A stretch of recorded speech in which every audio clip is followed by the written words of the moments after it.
Those 8 notes. Those 8 notes are enough to elicit so many different emotions attached to Minecraft. When someone talks about Minecraft with me, a lot of memories I have with the game are pushed to the front of my mind. I could go on about so many different things, and yet, I believe what brings it all together most is the music. It's a universal language. The game's freeform design lends itself well to how the soundtrack is utilized.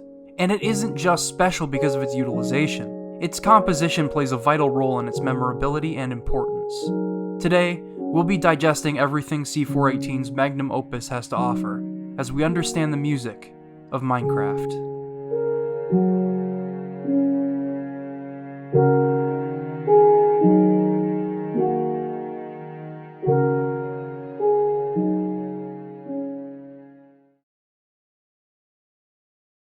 In much earlier builds of the game, the music was able to have a surprising impact. Since the title screen was silent and bare back then, you'd create your world without even knowing the game had music. So you'd gather supplies and start building a base of operations. And while you're performing menial tasks, one of many soft piano or synth tracks will fade in at sunrise, noon, sunset, and midnight.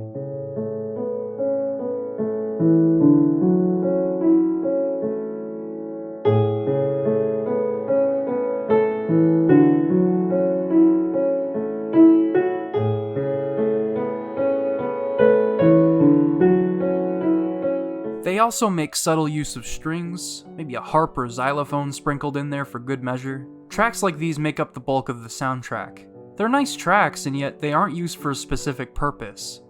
Some may call them generic in that sense. They're well-made tracks, and yet they don't have an immediately apparent reason for playing in-game. But there is a reason the music is implemented like it is.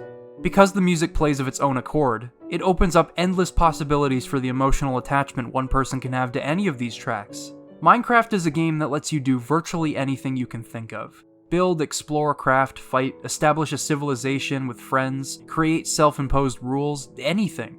The game isn't aiming to evoke one feeling, it lets the player forge their own path.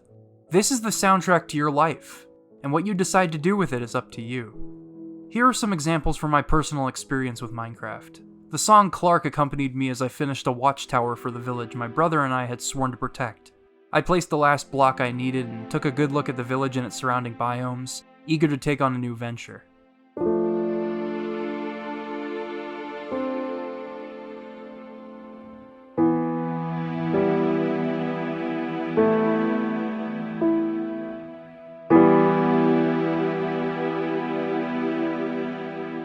Sweden reminded me of a previous world I played on with friends. There was a particular night where I had almost lost everything. I had narrowly avoided death, and my beloved horse was shot to death by a skeleton. We were being attacked by virtually every enemy in the game. One of my friends gave me a boat and I sailed away in a panicked frenzy, with my house eventually coming into view as the song began. I was relieved to finally be home, but at the same time I mourned the loss of my traveling companion. Sweden's melancholic and reflective piano melody could not have been more perfect to hear in this moment.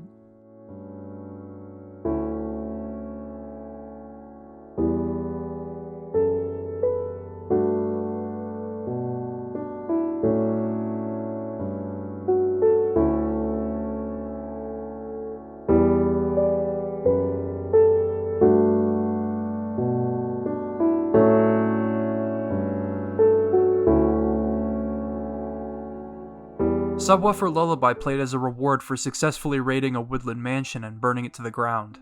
Illagers are powerful enemies, and survival was not guaranteed if we were to pillage every inch of the mansion. Somehow, we made it out alive, and with more loot than we could carry. As a spiteful farewell, my brother and I burned the mansion down. The Illagers were already dead, but we didn't feel like that was enough after the hell we experienced fending them off in our home village. I even built a wall to keep them from invading, but that didn't stop them from harassing us in the long run. So we committed arson. But it's okay, because they were the real bad guys. Anyway, this song played as we reflected on the battle and the long adventure through nether portals that had led us to finding the mansion in the first place.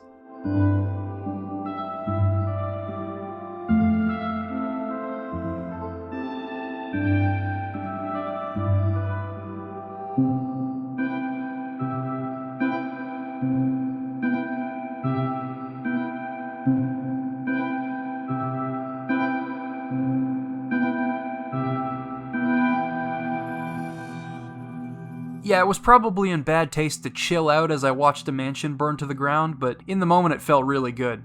And you know what? That's a testament to the soundtrack's abilities. These are all memories that I've associated with specific songs. They perfectly encompass the game's broad spectrum of possible adventures and the emotions attached to them. And because of that, these personal anecdotes are the best way I could have elaborated on the soundtrack's importance in this area. The music isn't just an effective reminder of the details of my adventures, it's also a brilliant reminder of how I felt when I was experiencing them. And that's what's most important in the interactive medium. There is one track, however, that I think stands tall above the rest. It's simply known as Minecraft.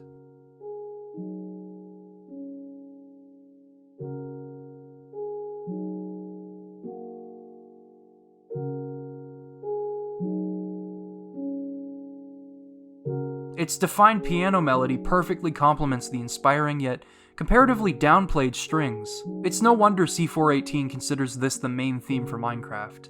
It balances one of the most memorable melodies in the game with the all-encompassing feel of the songs I've just talked about.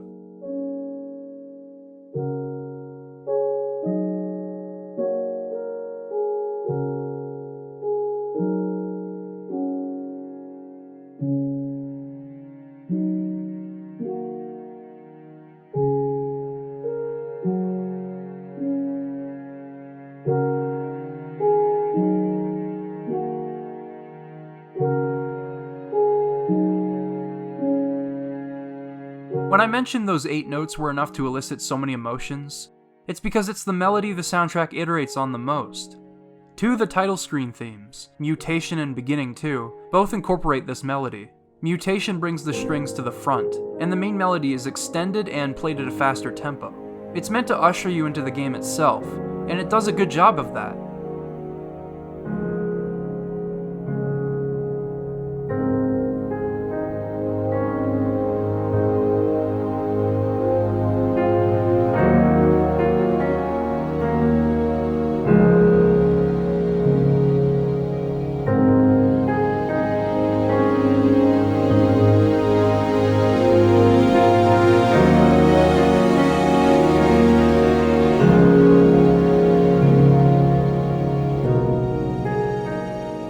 But it honestly doesn't even hold a candle to the evocative sound of Beginning 2. It combines an underlying synth melody, strings, and even soft vocals with an extended, melancholic take on the main melody.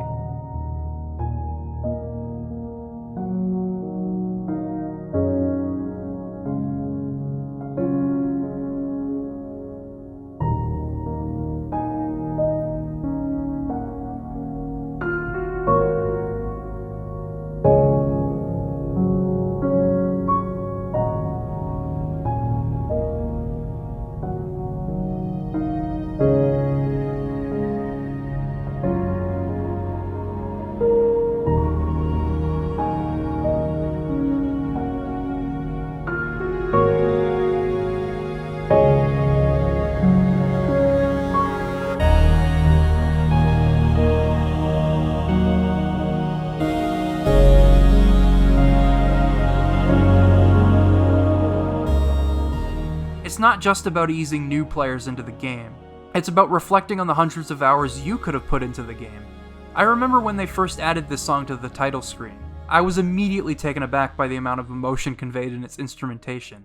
Since it doesn't play in-game, I can't say it can be attached to memories like the other tracks we've mentioned, but because it uses that primary melody that does play in-game, its gripping composition hits much harder than it would have otherwise. While we're on the subject, the other title screen tracks are mellow and lack a noticeable melody. Floating Trees, for example, is a contender for a song that could play when you Google the word relaxing.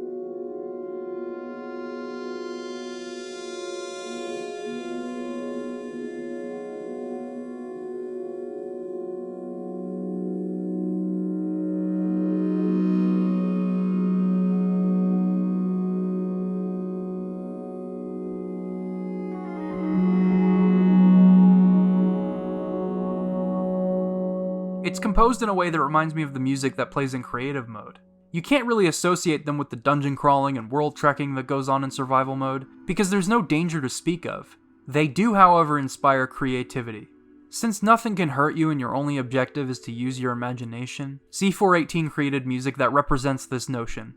A lot of the tracks evoke this otherworldly feeling, whereas music in survival mode is grounded in the reality of the circumstances. Considering you're able to exert an infinite amount of control over the world, creating an ethereal sound is important, and C418 didn't disappoint.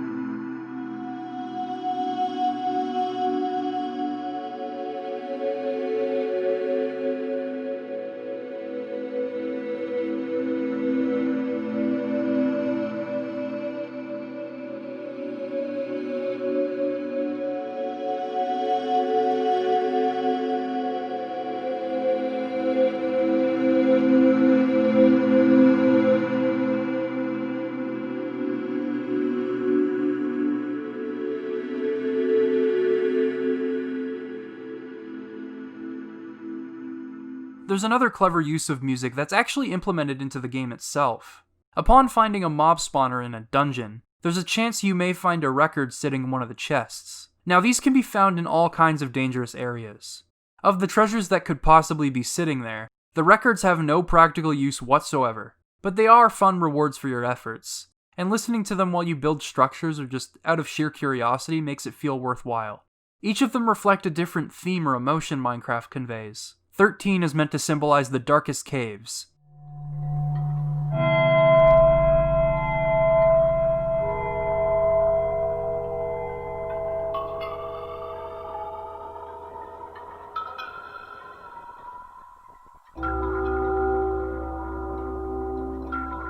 And Maul could have been lifted straight from creative mode.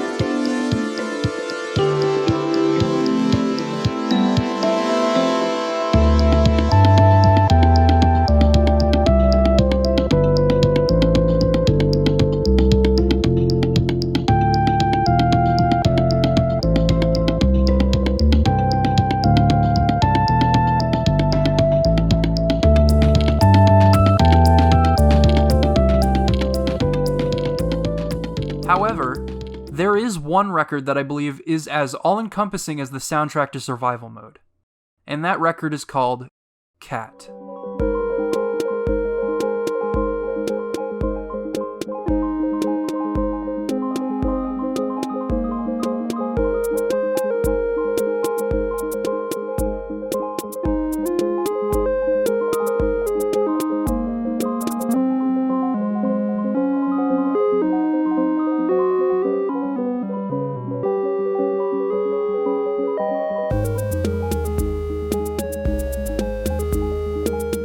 I referred to the records as rewarding items, right? Well, I think Cat as a song conveys that best. There's nothing quite like throwing it in your record player while you build a structure, or farm for wheat and potatoes. Its happy-go-lucky melody helps make the menial tasks in Minecraft fun. This is what the soundtrack is best at, enhancing the atmosphere of tasks that would otherwise be considered repetitive and reminiscent of real life, to be honest. But when you're working towards a goal, these tasks are a small part of something big. And perhaps one of those goals could be standing a chance against monsters in the hellish parallel to the surface world, the Nether.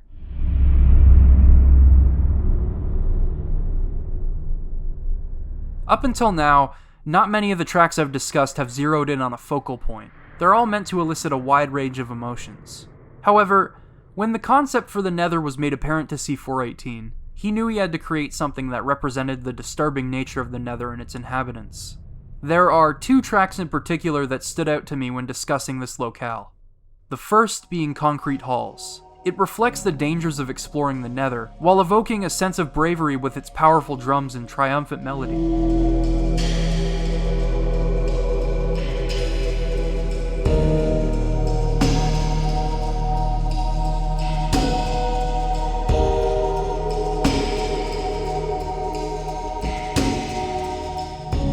However, several monster cries can be heard throughout the song, a grim reminder that bravery does not cancel out foolishness. The ghast cries at the very end are the most obvious, and they're haunting.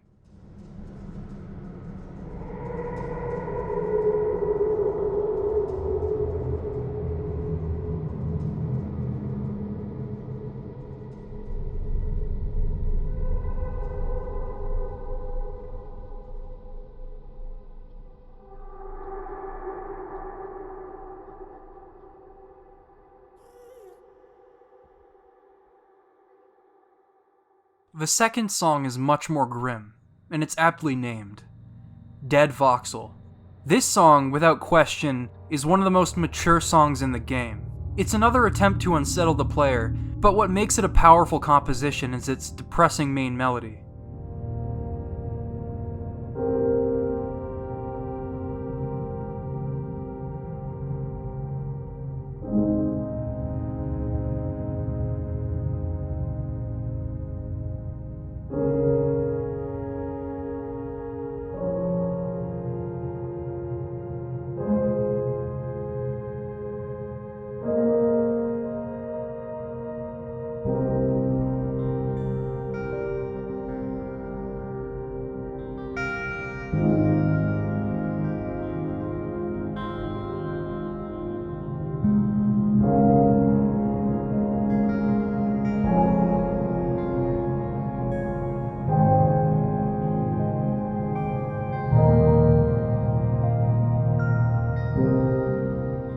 The feeling I experience when I hear this song can be reflected in the zombie pigmen. No one really knows how they came to be what they are, and their behavior tells a sad story. While technically conscious, they wander aimlessly and are completely docile until the player attacks them, in which they will all gang up on you and try their damnedest to kill you.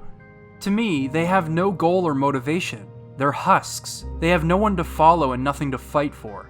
They just roam the Nether, and as zombies in the surface world resemble the default skin for your character, it makes me wonder if dead players in the Nether could end up as such atrocities, barely clinging to life. The Nether's unnerving soundscape and gritty presentation are already brilliant on their own, and they fit the challenges the level has to offer. But I don't think the Nether would have as much of a psychological effect without the music backing it up. I mean, I was able to go on a spiel about zombie pigmen because of a song that plays in the Nether, so I'm confident that it does its job well. But the Nether's music doesn't even compare to Minecraft's best song. A song which was composed for The End. The End, conceptually, is about much, much more than just slaying a dragon and viewing the credits. And I'm not just talking about the treacherous journey that follows as you attempt to find a temple in the End City. Let me walk you through the music. It starts with a familiar melody, although something's not right.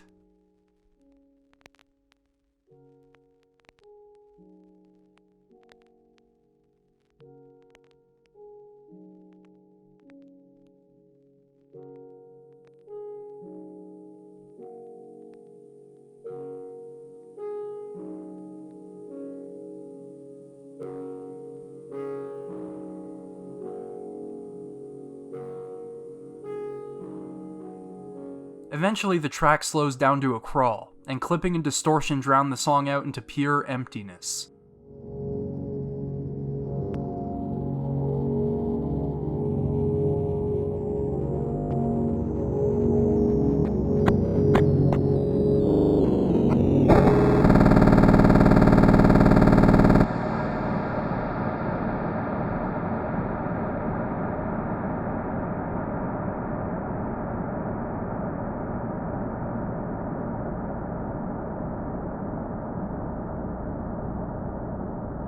This bleak soundscape drowns out the songs that attempt to play underneath.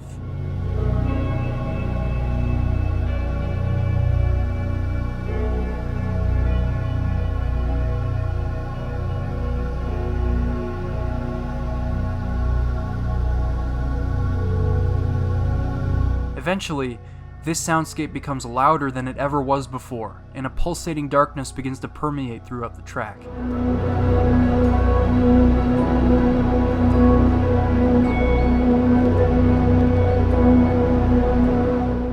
As that occurs, a hopeless piano melody begins to play.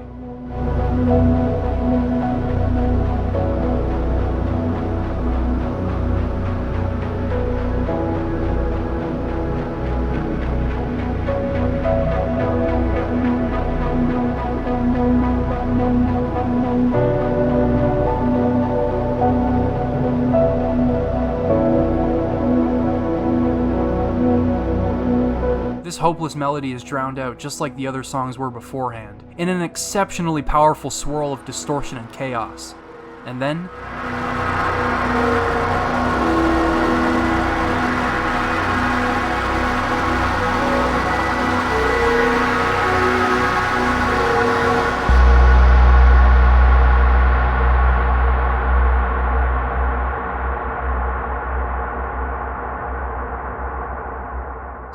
silence. We fade back into nothingness. That is, until we hear notes being played in reverse, as if the fragments of a shattered picture are being picked up and put back together.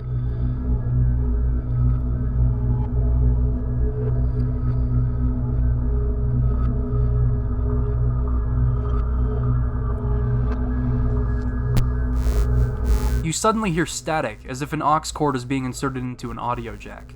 Some familiar notes become audible.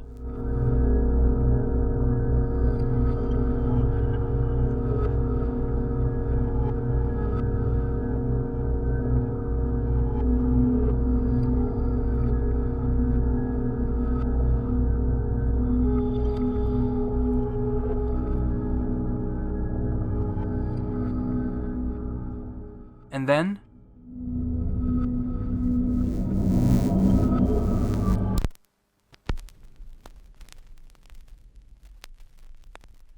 the song eventually culminates in a loop that samples the main theme, playing repeatedly until an omnipotent being ends the song.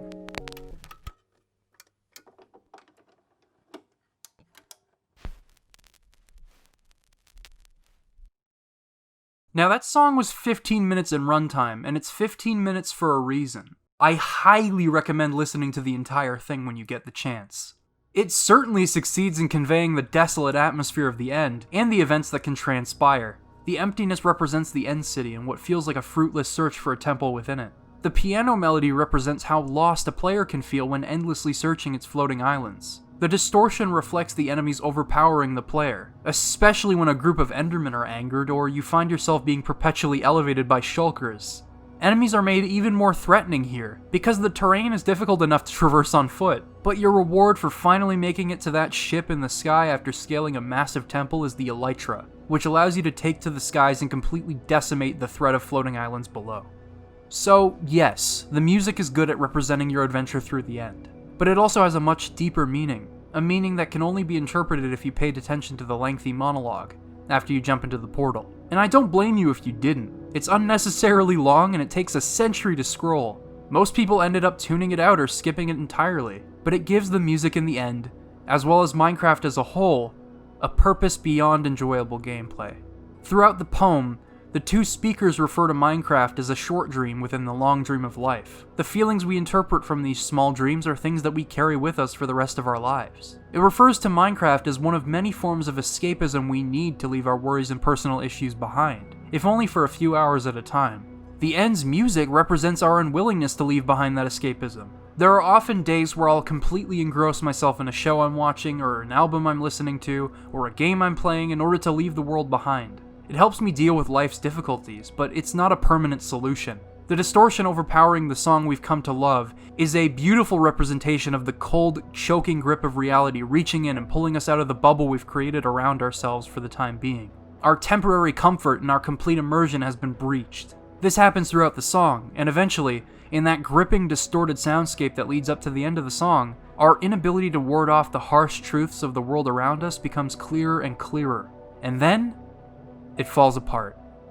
Yet, we still find ourselves plugging back in again, as if that'll make it any better. Hence the crackling and the looping melody at the end of the song. Looping. Over and over and over. A vicious cycle that beats around the bush until we have no choice but to face reality head on. The final lines of the poem encourage us to break the cycle, and have the confidence in ourselves to tackle the long dream of life with the willpower buried within us. And the universe said, "I love you." And the universe said, "You have played the game well." And the universe said, "Everything you need is within you." And the universe said, "You are stronger than you know." And the universe said, "You are the daylight." And the universe said, "You are the night." And the universe said, "The darkness you fight is within you." And the universe said, "The light you seek is within you." And the universe said, "You are not alone." And the universe said, "You are not separate from every other thing." And the universe said, "You are the universe tasting itself, talking to itself, reading its own code." And the universe said, "I love you because you are love." And the game was over, and the player woke up from the dream. And the player began a new dream. And the player dreamed again, dreamed better. And the player was the universe, and the player was love. You are the player. Wake up.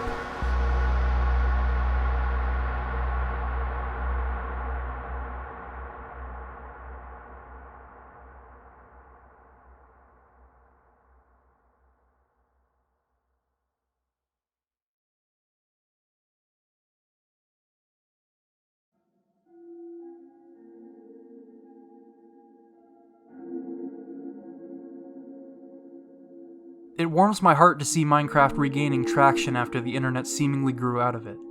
I guess after exhausting all possible avenues survival mode has to offer, and seeing an influx of younger players in a decidedly mature game, the older crowd decided to call it quits.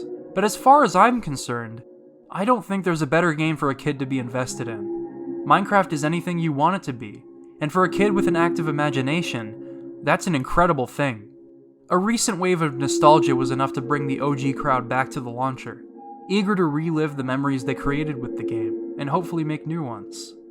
No matter how old you are, Minecraft is certainly capable of doing that, and the soundtrack definitely makes it easier to associate with those memories later on. Late nights building structures with friends is a necessary method of escapism, surviving alone in the darkest depths of the Nether, bravely scouring the End City to recover an elytra from a fortress, all memories that can be easily relived and created by listening to the soundtrack. But remember, Minecraft isn't just about having fun with the tools you craft or the things you create. It's about taking control of your life and finding enlightenment, in the same manner that Minecraft allows you to. The power to do so is within you, and all you have to do is find it. And that's a powerful lesson to learn. Thanks for watching this video. I hope it helped you understand the music of Minecraft.